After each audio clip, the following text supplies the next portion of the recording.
दाउ अमा बोरमा फिसिनायनि फोरोंथाय होनाय आरो बेसेन नाङै मेगननि फाहामथाय होनाय उनाव बेसेन नाङै केन्सार बेराम आनजाद नायनाय बादा।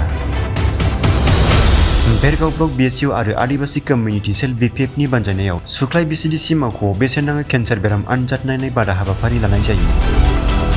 उदालगुरि जिल्लानि डिमाकुसि सुख्लायाव प्रि केन्सार स्क्रिनिं केम्प हाबाफारि बिटिसिनि गाहाय हाग्रामा महिलारिनि सुबुरुनखौ लानानै गोग्गो सावस्रि दानाय नोजोरजों थांनाय सानखालि भेरगाव ब्लक BSU आरो आदिबासी कमिउनिटि सेल्फ BPF नि बानजायनायाव सुख्लाय BCDC मावख'आव बेसेन नाङै केन्सार बेराम आनजाद नायनाय बादा लानाय जायो।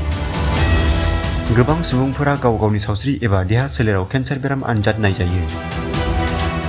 रोंगौसार गोनां डक्टरफोरनि गेजेरजों गाव गावनि सावस्रिखौ केन्सार बेराम आनजाद नायजानो मोननानै गोजोननाय फोरमायो। सरासनस्रायै गुदि फाहामथायनि थाखाय बेसेन लायालासिनो मुलिफोरबो होनाय जादों। आथिखालाव केन्सार बेरामा उदालगुरि जिल्लायाव साग्लोबनायखौ नोजोर होनानै बे केन्सार बेराम आनजाद नायनाय हाबाफारिखौ लानाय जादों आरो इयुनावबो बेफोरबायदि समाजनि मोजां हाबाफारि लालांबाय थागोन होननानै फोरमायो भेरगाव ब्लक BSU नि आफादगिरि क्रिन्जय बर'आ। गिबियावनो नोंथांमोननि चेनेलखौ आङो हामबाय होनो।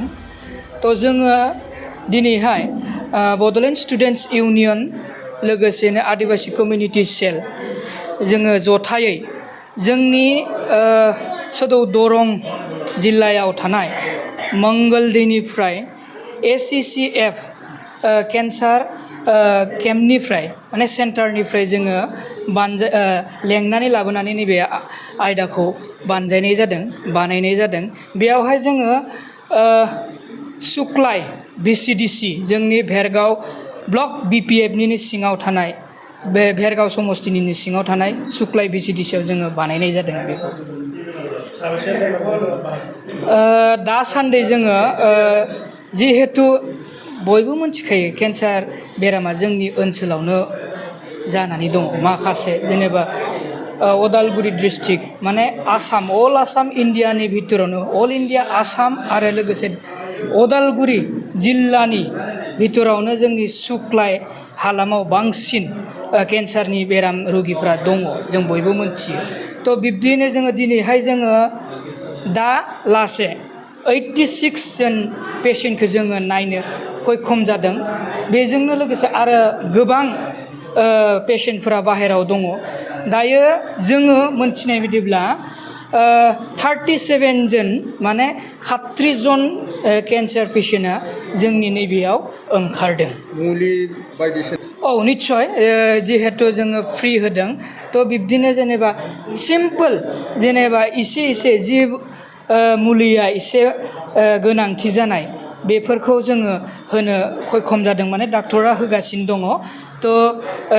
खुगा सुनाय खुगाखौ माउथ फ्रेसनि मुलिखौ होनाय जादों।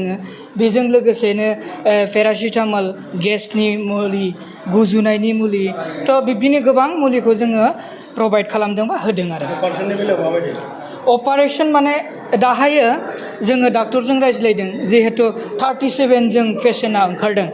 बेखौ जोङो मा प्रसेसआव लांनानै जोङो अपारेशनखौ खालामनो हागोन बिनि सोमोन्दै जों डाक्टरजों रायज्लायगोन। आरो जिहेतु जोंहा बड'लेण्ड स्टुडेन्टस इउनियना दिनै BPF-निनो मोनसे विंस बे हिसाबै जोङो मानाव गेदेर जोंनिनो भेरगाव समस्तिनि TCLC आदा बिक्रम दैमारि दङ, खगेन बसुमतारी दङ आफादगिरि हिसाबै। बेजोंनो लोगोसेयैनो दिनैहाय जोंहा मानाव गेदेर चिफ हाग्रामा महिलारि सार दङ। बेजों लोगोसेनो कास्टम बसुमतारी सार दङ, प्रहलाद ब्रह्म सार दङ, रिन्जय बर' सारमोन दङ।